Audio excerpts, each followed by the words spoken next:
today I'm joined by a recurring guest at Europe Matters. We've had Alberto last year in our clubhouse rooms. However, for the ones who don't know Alberto Alemanno, here's a small introduction to Alberto. So, Alberto is a professor of law and European law at the École d'études commerciales of Paris, which is the business school of Paris. And he's also the founder of the Good Lobby, and he was named this year Social Innovation Thought Leader of the Year at the World Economic Forum. And he's very busy, so I'm very happy that he's accepted this invitation. And Alberto has been very much involved also with one of the main events of the European Union of the past year, which is the Conference on the Future of Europe, which we will delve into in a bit later on. Ciao Alberto, thank you very much for joining in. Good to be back. Thank you for having me. Great. And so as we our listeners know, you are always everywhere, and you have been also in Paris a week ago. And was that also involved with the conference on the future of Europe, or was that for other EU affairs? I was in Paris to meet my students. I was in the classroom to meet a few colleagues and also a few political leaders who are very much involved in the Conference on the Future of Europe in the context of the French presidency. So that's why I was in Paris. Fantastic. And the conference is about to end, right? So it's on the 20th of February is going to end this 1 year long conference. I know you've already explained it many times, but what is it? What's this CoFoE that many people talk? The Conference on the Future of Europe is an attempt at gathering as many input as possible from European citizens and residents in order to understand what future direction the EU should take. It is a three-level structure. There is a platform where everybody, even outside of Europe, can submit ideas. There's a second level that basically present those ideas to 800 citizens who have been randomly selected coming from all over Europe and processing those ideas and deliberating about them and formulating recommendations, a set of recommendations that will reach the third level, which is called the plenary of the Conference on the Future of Europe, which is made for the first time in history of both citizens who have been randomly selected, coming from the second level, the Citizens' Assembly, and political leaders, politicians, talking, discussing, and then together they are expected, probably as of March, to come up with a final set of recommendations, which will probably distill the original citizens' recommendation into a shorter list. And this will be presented to the European Council, so basically to the head of state and government, who will have to decide what to do with those recommendations. And this will be the moment of truth. Will have European citizens be listened to, or this is just a cosmetic exercise to make everybody feel better about European democracy? This will be the difficult question to answer. Did you find it was a cosmetic addition when you went to Florence, for example, to one of the citizen panels that you have participated in? Well, my perspective as an academic and an activist on Europe has been that of skepticism 3 years ago, when this idea was floated for the first time by President Macron and then taken up by Ursula von der Leyen.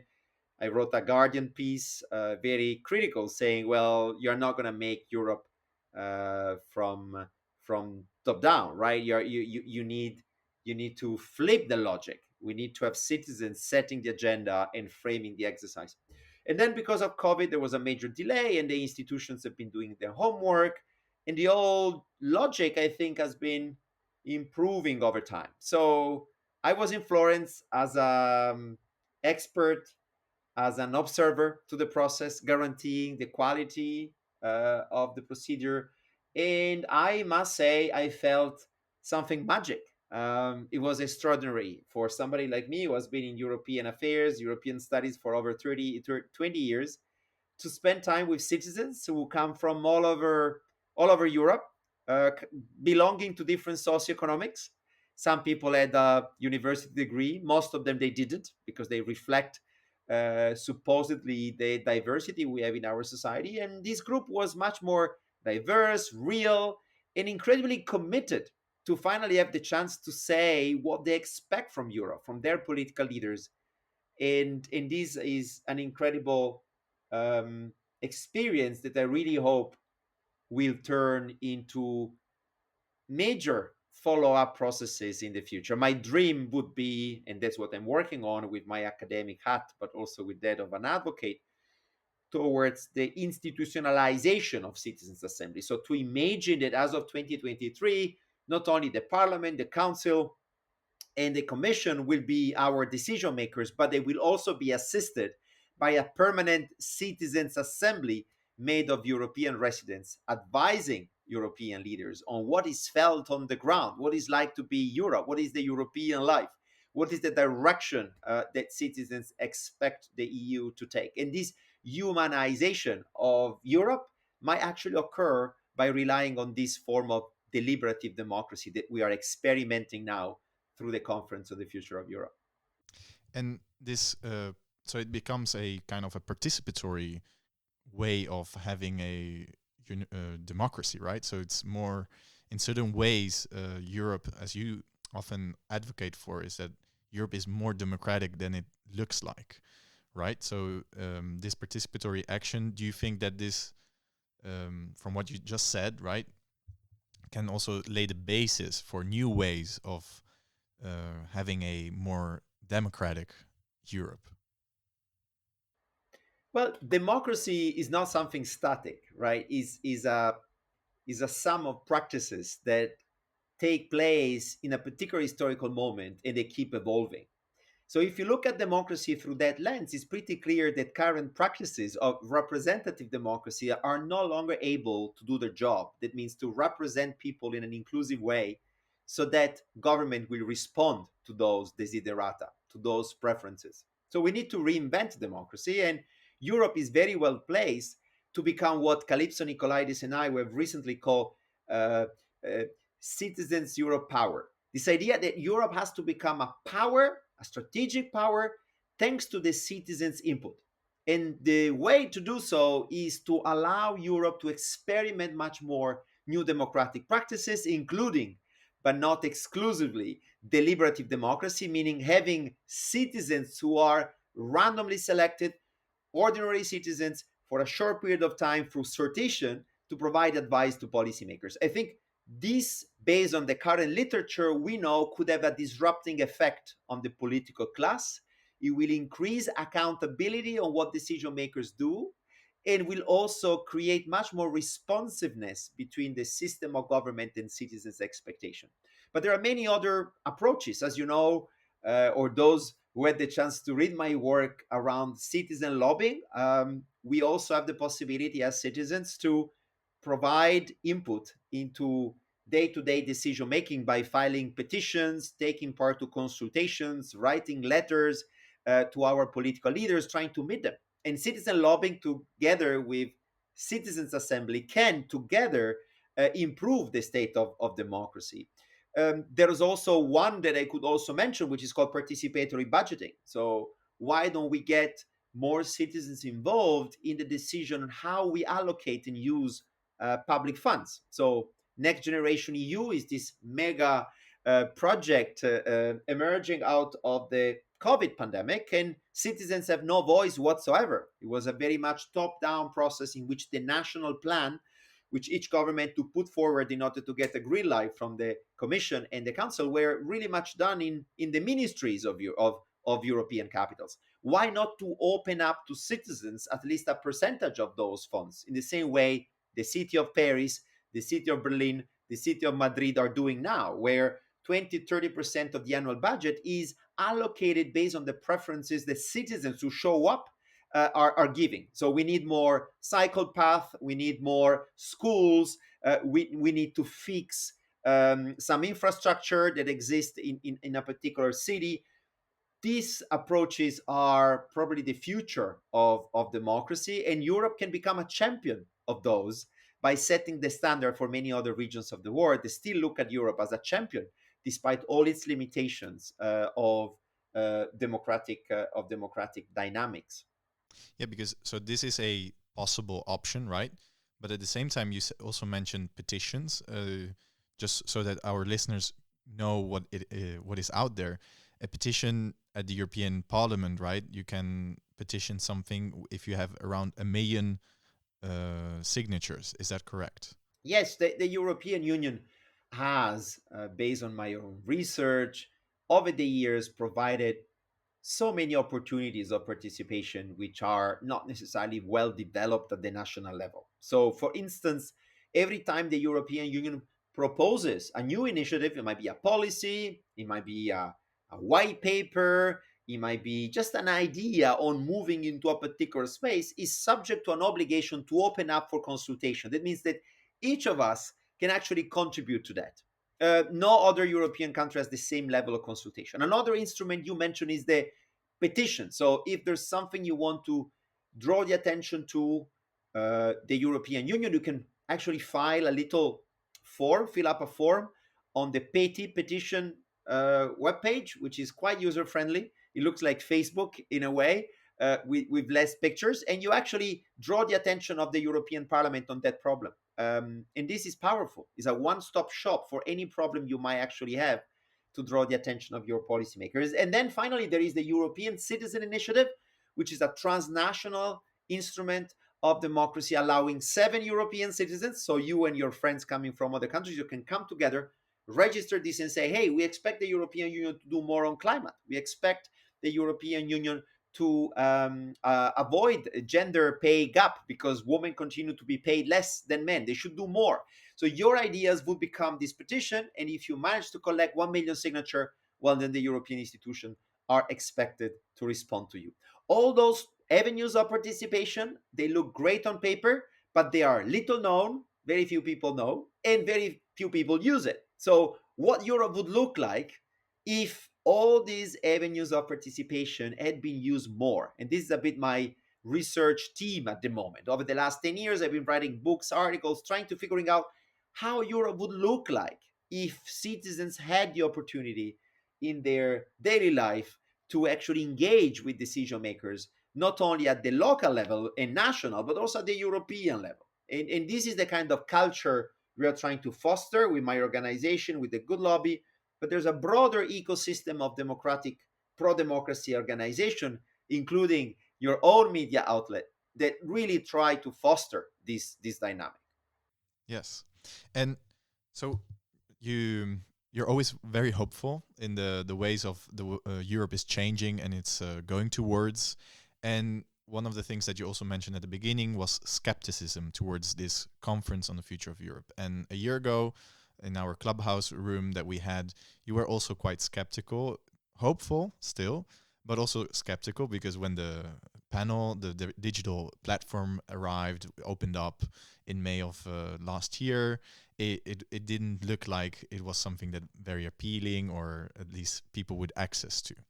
But now, from what I understand, is that you are quite satisfied with what is being done. Of course, the big question will be how all this data, all this information, all these suggestions will be dealt with. So my question is, who's going to decide? Who's going to decide what to do with these suggestions? Yes. This is the $6 million question, right? What is going to happen once a deliberative process like this citizens assembly come out with recommendations? We already have 130 recommendations ready. We're probably going to reach 200. What is going to happen to that? So how this participatory output will feed into the representative world, so the world of politics. And these have been historically what I call ships passing at night, right? You have the citizens asking for something, petitioning. We want to stop glyphosate, which is a pesticide. We want to stop the transatlantic trade investment partnership. We want more equal society. And all these input, they kind of fall on deaf ears because the political class is not able to transform this demand into policy outcomes. And here, because of the Conference on the Future of Europe, the politicians and the citizens will be in the same room. So it will be very difficult for the politicians to sneak out or not to respond to the citizens' demand. So in my recent article unboxing the Conference on the Future of Europe, I really try to make the claim that for the first time, the institutions have developed a process that will be very difficult to remain in control of. So this conference will become a sort of Trojan horse or a Pandora's box that once you open, it will be impossible to somehow, put it back those ideas. It will be irreversible. So this is the hope. The hope is that once those ideas, some of them are very federalist, some of they say, well, we need the United States of Europe, an idea which is pretty much dear to you, I know, to this community. The idea of Europeanizing the political process, the idea of creating European referenda, allowing all the citizens at the same time to have a say. Citizens are hunger for more information about what the European Union does. All these information are not a prerogative of pro-Europeans. They are a prerogative of any citizen who is curious to understand what's happening in my life and who is deciding for my life chances, right? So all these dynamics is already out of the box. We need to make sure that the accountability will be as important as to force political leaders to take a stance on this proposal. What political party Y and political representative X thinks of Europeanizing the political competition by having genuine European political party. What politician Z will be thinking about having the European Union becoming a source and a provider of welfare by creating minimum wage system through the EU.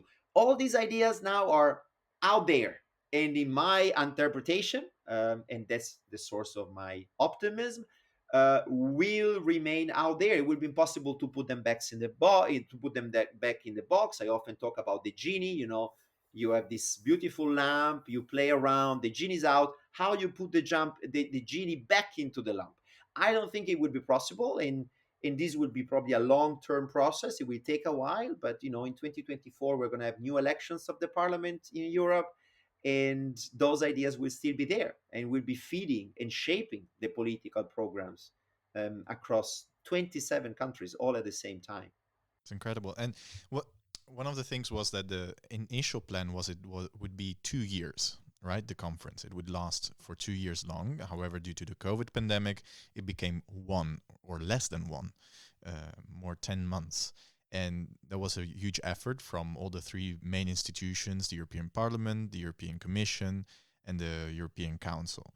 And the thing is that now another question beyond the fact that it's ending and we don't know what's going to happen with these suggestions is, will there be another conference, or will it be something more structural, that, as you are mentioning, that maybe this Pandora vase that has been opened will stay on longer? Do you think that they will again team up and have in 5 years' time another conference on the future of Europe? I think it would be very difficult to turn a blind eye to this experiment, both in terms of ideas that it generated, because of the reason I mentioned earlier on, and this kind of dynamic, which is kind of reversible, but also in terms of process. So, more and more citizens have experienced that. They did their mini Erasmus, despite the fact they didn't go to universities. They felt what it's like to be European. They conveyed this to the media. And, in the coming months, we can expect a bit more visibility for this conference when political leaders, some ideas will go on the desk of Macron, of Olaf Scholz, or Mr. Draghi, or Sanchez, and those people, those leaders, will have to take a stance on them. So this is there to stay. However, there were many shortcomings. I remain enthusiastic about the dynamic, but methodologically, the overall representativeness of the citizens involved in the platform was very limited. We are talking about 50,000 people, mainly pro-European, engaged into European affairs, or really anti. So they were the extremes. They were not the silent majority wasn't there.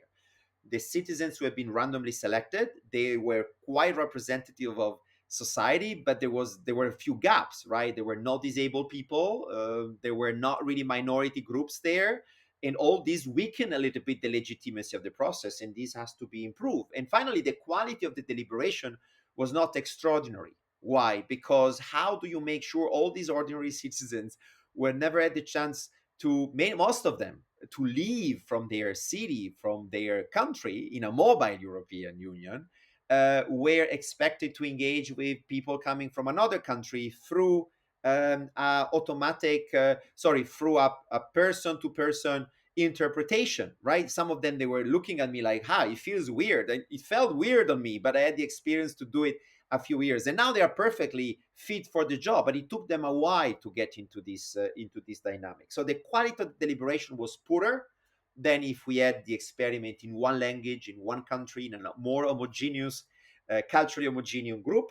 But this is the price of democracy, right? We need to invest into this kind of dynamics. We need to be patient and trying to figuring out what we can learn from this exercise and how we can turn it into a permanent European Citizens Assembly. There are many versions, many ideas already floating on the air. I have my own idea, my own model that I'm cultivating, that I'm advocating for, and I could briefly present. But the idea is that in the future, it will be possible for a group of citizens randomly selected to actually decide on which issues we should have the citizens on board.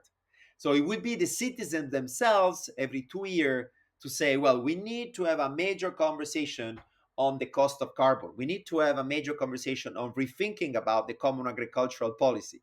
We need to be much more careful on the way in which we govern artificial intelligence and to move faster by increasing the transparency of algorithms. So for each of these teams, we're going to create and convene a citizens assembly, randomly selected citizens to discuss, meeting the experts, deliberating, and coming up with recommendations so as to have an extra input into the policy process, not just the representatives, but also ordinary citizens. So finally, let me conclude on a very important idea that the future of democracy will rely not only on this representative claim coming from the politicians, say, hey, we have been elected, we are supposed to do what we promised the citizens. No, this won't be enough, not any longer. You will also have to take into account as an elected what the citizens on the spot right now, 2 years after you have elected, are telling you to do. And mixing the participatory input with the representative one will be basically the future of European democracy. And if we get this right, if we find a way to create a bridge between these two elements, our democracy will be qualitatively better than any other democracy in the world.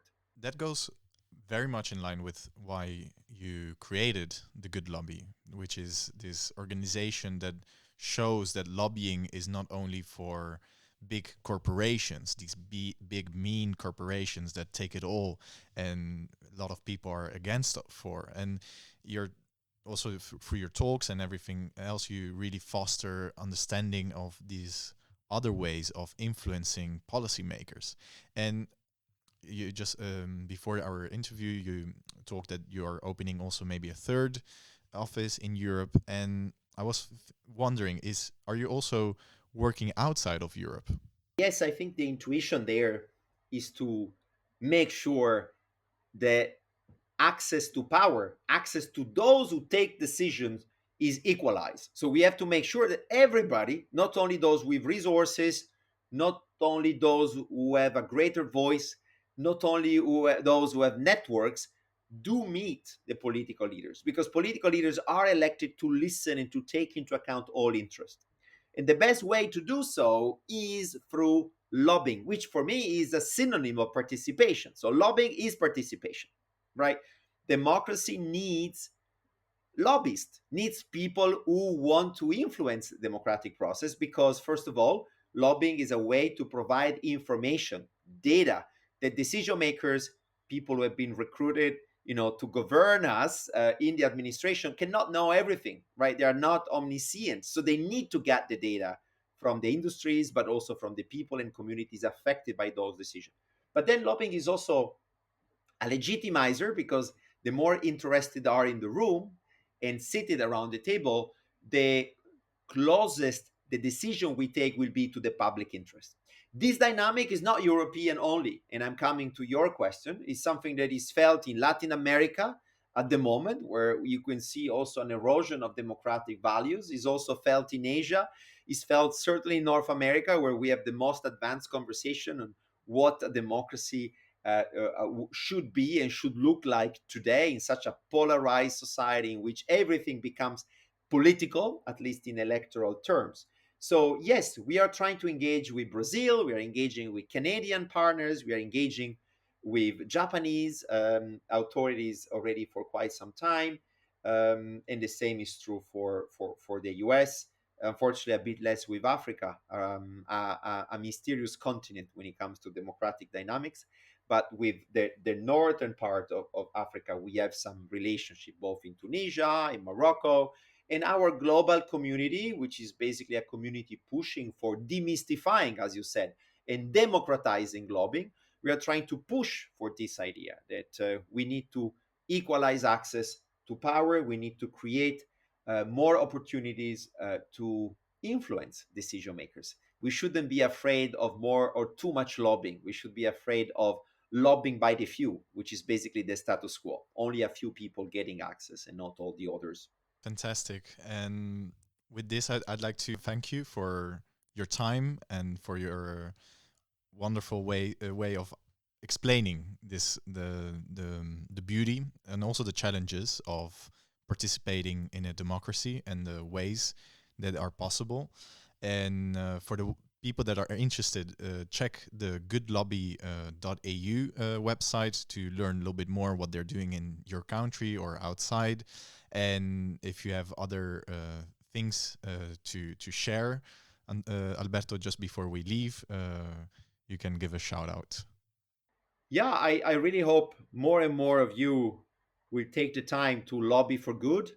That means to set aside some of your free time, a bit less social media, or use social media to advocate for a cause. So pick your cause, pick your battle, do your homework, create your coalition of people who think like you and expect your government, might be at the local, regional, national, European, international level, and just build your lobby. The Good Lobby, our organization, is a factory of good lobbies. So we try to empower individuals, organizations to get a greater voice in order to offset the undue influence exercised by the greater voice, mainly industries, companies, in order to, equalize, level the playing field. This should be the goal. And I wish you good luck. I'm sure it's going to be a rewarding experience because most of the time you learn so much from the process that you want to start again. So be ready to lobby for good.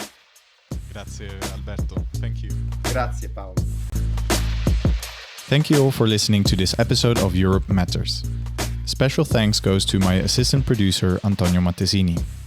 Let us know who we should interview next by writing a comment and sharing it with your friends on Twitter, Instagram, Facebook, or LinkedIn using the handle @EuropeMatters. Don't forget to leave a review on whichever podcast streaming platform you use, and if you really like this show, the best way to support us is by making a donation on patreon.com. You can learn more at www.europematters.com. Speak to you soon.